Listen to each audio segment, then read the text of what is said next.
আসসালামু আলাইকুম, সবাইকে স্বাগত জানাচ্ছি নতুন আরো একটা ভিডিওতে। এবং ঈদের পরে এটাই হচ্ছে আমাদের রেগুলার কার্যক্রমের একটা অংশ। আজকে খুবই ইন্টারেস্টিং একটা ফোন নিয়ে হাজির হয়ে গিয়েছি, আর সেটা হচ্ছে সোনি এক্সপেরিয়া 1 Mark 7। এই মুহূর্তে বেশ ভালোই আলোচনা চলছে সোনির এই ফ্ল্যাগশিপ ফোনটা ঘিরে, এবং সমালোচনাও চলছে। এনিওয়ে, আজকের ভিডিওতে আমরা খুলে দেখব কি কি আছে বক্সের মধ্যে, এবং ফোনটা ইনিশিয়ালি আমাদের কাছে কেমন লাগলো, দাম কত, কোথায় পাওয়া যাবে, ইত্যাদি ইত্যাদি। সোনি এক্সপেরিয়া 1 Mark 7 এর প্যাকেজিংটা খুবই ইন্টারেস্টিং। এরকম ফোনের বক্স খুব একটা দেখা যায় না। সোনির প্যাকেজিংগুলো আসলে এরকমই হয়। এটা হচ্ছে আমার WF-1000XM5 সিরিজের যে TWS-টা আছে তার প্যাকেট। বেশ কিছুটা মিল পাচ্ছি এর সঙ্গে আমি। তবে ভাই, এই সোনির প্রোডাক্টগুলোর নাম নিয়ে না আমার খুব কনফিউশন হয় মাঝে মাঝে। যেমন আমার যে TWS-টা, এইটার মডেল নাম্বার হচ্ছে সোনি WF-1000XM5। কন ভাই, মানে এইটা মানে মনে রাখা খুব কষ্ট না? আবার সেই একই জিনিস আমি খেয়াল করেছি ফোনের ক্ষেত্রেও। এক্সপেরিয়া 1, তারপরে আবার 7। ভাই, 1 কেন আর 7 কেন? এটা তো 8ও হইতে পারতো, তাই না? এনিওয়ে, নামে কি যায় আসে? কাম যদি ভালো হয়, নামে কিছুই যায় আসে না। আমাদের কাছে এই ফোনের 12GB র্যামের সঙ্গে 512GB ইন্টারনাল স্টোরেজের ভেরিয়েন্টটা পাঠানো হয়েছে। এনিওয়ে, শাওমি চাকু দিয়ে সোনি এক্সপেরিয়া 1 Mark 7 খুলতে খুলতে জানিয়ে রাখি, এই ফোনটা পাওয়া যাবে টেক অ্যান্ড টক বিডিতে। বসুন্ধরা সিটি এবং যমুনা ফিউচার পার্কে রয়েছে টেক অ্যান্ড টক বিডির শোরুম। অথেন্টিক এবং ইনঅ্যাক্টিভ প্রোডাক্টের জন্য চলে যেতে পারেন টেক অ্যান্ড টক বিডিতে। এই হচ্ছে এক্সপেরিয়া 1 Mark 7 এর প্যাকেট, এবং বোঝাই যাচ্ছে যে ভাই এর মধ্যে চার্জার নাই। এবং পেয়ে গেলাম ফোন। আর কি কি আছে একটু দেখার চেষ্টা করি। ভাই, একটা ক্যাবেলও দেয় নাই। মানে অন্য সবাই যেটা করে, চার্জার দেয় না, ঠিক আছে, সুন্দর একটা ক্যাবেল দেয়। এর মধ্যে ক্যাবেলও তারা দেয় নাই ভাই। মানে এটা কেমন তোর আনবক্সিং হলো ভাই, বুঝলাম না। মানে এটা ক্যাবেল নাই, এটা সিম ইজেক্টর পিন নাই, হ্যাঁ, এটা কোনো কথা? যাই হোক, এই হচ্ছে সোনি এক্সপেরিয়া 1 Mark 7। এবং ভাই, এখানে অদ্ভুত একটা টেক্সচার রয়েছে, এবং দেখে মনে হচ্ছে হয়তো গ্লাস ফিনিশ, বাট এটা গ্লাস ফিনিশ না। টেক্সচারটা খুবই সূক্ষ্ম, বাট হাত দিলে সেটা ফিল করা যায়। আওয়াজে আপনারা বুঝতে পারবেন, এই দেখেন। হ্যাঁ, তবে হ্যাঁ, হাতে বেশ ভালো গ্রিপ পাবেন আপনি ফোনটা ধরে, মানে স্লিপ হওয়ার সম্ভাবনা খুব কম। এবং এই একই টেক্সচার কিন্তু ফোনের ফ্রেমেও রয়েছে। নিয়ে ফোনটা এখন ওপেন করার পালা। Let's get started. সো এই হচ্ছে সোনি এক্সপেরিয়া 1 Mark 7। এবং মানে এমন কিছু নয় যে আমরা এই প্রথমবারের মতো দেখতেছি। বিশেষ করে সোনির এই বেজেলটা ওপরে এবং নিচে বেজেল দেখলেই মনে হয় যে ফোনটা হয়তো ভুল করে 2025 সালে তারা রিলিজ করেছে। এইটা 2018 বা 19 সাল হলে ঠিক ছিল। আমি জানি না আসলে সোনি কি কারণে তাদের বেজেলে এইভাবে স্ট্রিক্ট আছে। শুধু তাই না, ফিঙ্গারপ্রিন্ট সেন্সরটাও কিন্তু তারা এখানে সাইড মাউন্টেন, মানে যেটা পাওয়ার বাটনের সঙ্গে আর কি মার্চ করা আমরা বলি। মানে আমার কাছে মনে হয়েছে যে এখানে সোনি কিছুটা ঘাওড়ামি করতেছে আর কি। হ্যাঁ, মানে দেখেন, সবাই বেজেল লেসে চলে গেছে। এত দামি একটা ফোন, কিন্তু বেজেলের এই অবস্থা, ওপরের নিচে এরকম মোটা বেজেল।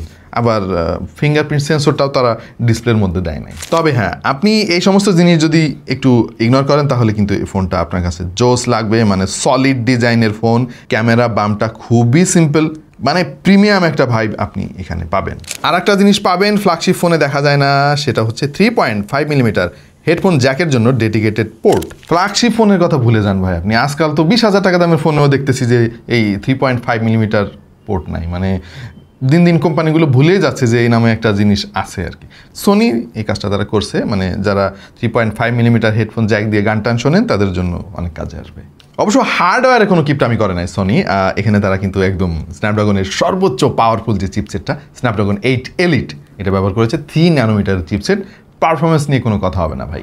Out of the box Android 15 পেয়ে যাবেন আপনি, এবং মোট 4টা মেজর অ্যান্ড্রয়েড আপডেট পাবেন আপনি। তার মানে হচ্ছে অ্যান্ড্রয়েড 19 পর্যন্ত এই ফোনে আপনি এনজয় করতে পারবেন। ডিসপ্লে সাইজ হচ্ছে 6.5। এবং সোনির ফোনগুলো আপনারা সবাই জানেন যে একটু লম্বা ধরনের হয়, মানে হাতে ধরে বেশ ভালো কমফোর্ট ফিল করা যায়। অন্যান্য ফোন যেখানে অনেক বেশি চওড়া, আইফোনের সঙ্গে যদি আপনি একটু কম্পেয়ার করে দেখেন, তাহলে দেখবেন যে ফোনটা বেশ সরু টাইপের। এনিওয়ে, এটা অনেকের পছন্দ, আবার অনেকের পছন্দ না। আর ডিসপ্লে হিসেবে তারা ব্যবহার করেছে একটা OLED প্যানেল, যেটা LTPO OLED, 120 হার্জের রিফ্রেশ রেটও রয়েছে। I mean the display is okay, not outstanding.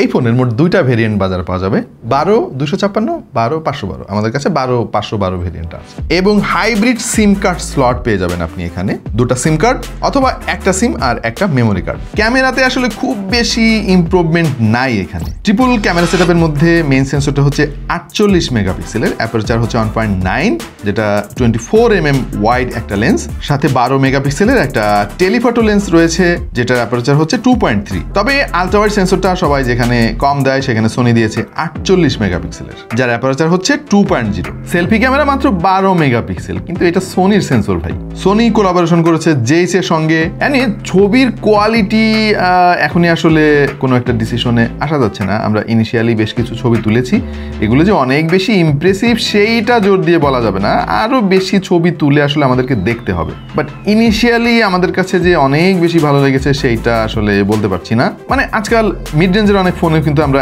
এই টাইপের ছবি দেখে অভ্যস্ত। তবে হ্যাঁ, ফিচারের কোনো অভাব নাই ভাই। প্রো মোডে গেলেই দেখবেন প্রচুর প্রচুর ফিচার আপনি আনলক করতে পারবেন, আপনার কাছে একেবারে ক্যামেরার মতো ফিল হবে। তবে ফটোগ্রাফি লাভারদের জন্য জোস একটা জিনিস রয়েছে এখানে, আর সেটা হচ্ছে ডেডিকেটেড একটা বাটন, যেটা এর আগেও আমরা দেখেছি। এবং এই বাটনটা খুবই ক্লিকি, কিছুটা ক্যামেরার মতো ফিল পাবেন আপনি। এটা যে কোনো সময় প্রেস অ্যান্ড হোল্ড করলে ক্যামেরা ওপেন হয়ে যাবে। শাটার বাটনটা কিন্তু খুবই কাজের, আলতো করে চেপে ধরলেই ফোকাস লক হবে এবং একটু জোরে ক্লিক করলেই ছবি তুলতে পারবেন। ভিডিও করা যাবে 4K রেজুলেশনে 120 FPS পর্যন্ত, এবং এখানে আবার HDR এর সাপোর্টও রয়েছে। 5 axis জাইরো বেসড EIS রয়েছে, OIS রয়েছে, মানে ফিচারের কমতি নেই।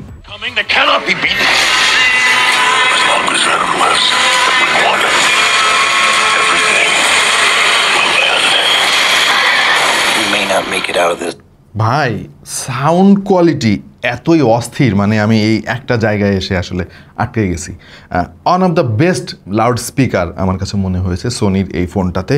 স্টেরিও যে ইফেক্টগুলো এত সুন্দর, ক্রিস্টাল ক্লিয়ার, এবং এত পাতলা একটা ফোন, তারপরেও মনে হচ্ছে যে বেশ ভালোই বেস ফিল করা যাচ্ছে। এই একটা জায়গায় ভাই আমি ইমপ্রেসড। তবে ইমপ্রেসড না আসলে অনেক জায়গায়, যেমন এই ফোনটাতে বেজেলের আধিক্য আপনি দেখতে পাবেন, বিশেষ করে ওপরে আর নিচে। ফিঙ্গারপ্রিন্ট সেন্সরটাও তারা আসলে পুরাতন ফোনের মতো সাইডে দিয়েছে, মানে সোনি একটা জায়গাতে আসলে আটকে আছে। এরা অদ্ভুত ভাই, মানে সোনির মেকানিজমটাই কেমন জানি আলাদা। আমি সোনির অনেক প্রোডাক্ট ব্যবহার করি ভাই, টিভি থেকে শুরু করে হেডফোন, সাউন্ড সিস্টেম, অভাব নেই আমার। প্রচুর সোনির জিনিস আছে। আমাদের ক্যামেরাও তো এখন যে ক্যামেরাতে শ্যুট করতেছি এগুলোও ভাই সোনির, লেন্সও সোনির। বাট তারা সময়ের সঙ্গে যে কেন নিজেদেরকে আধুনিক করে না, এটার কারণ আমি ভাই জানি না। এই জন্য আমি বলি যে ভাই এরা ঘাওড়া টাইপের কোম্পানি আর কি। দুনিয়াতে কোথায় কি হচ্ছে ওদের কিচ্ছু যায় আসে না। নামগুলো অদ্ভুত, এত মানুষ সমালোচনা করে এটা নিয়ে, কিছুই কানে দেয় না। এনিওয়ে, ব্যাটারিতেও কিন্তু কোনো নতুনত্ব দেখতে পাচ্ছি না। 5000 mAh এর ব্যাটারি আছে, সঙ্গে মাত্র 30 ওয়াটের ফাস্ট চার্জিং সাপোর্ট, এবং সে সাথে পাওয়া যাবে 15 ওয়াটের ওয়্যারলেস চার্জিং।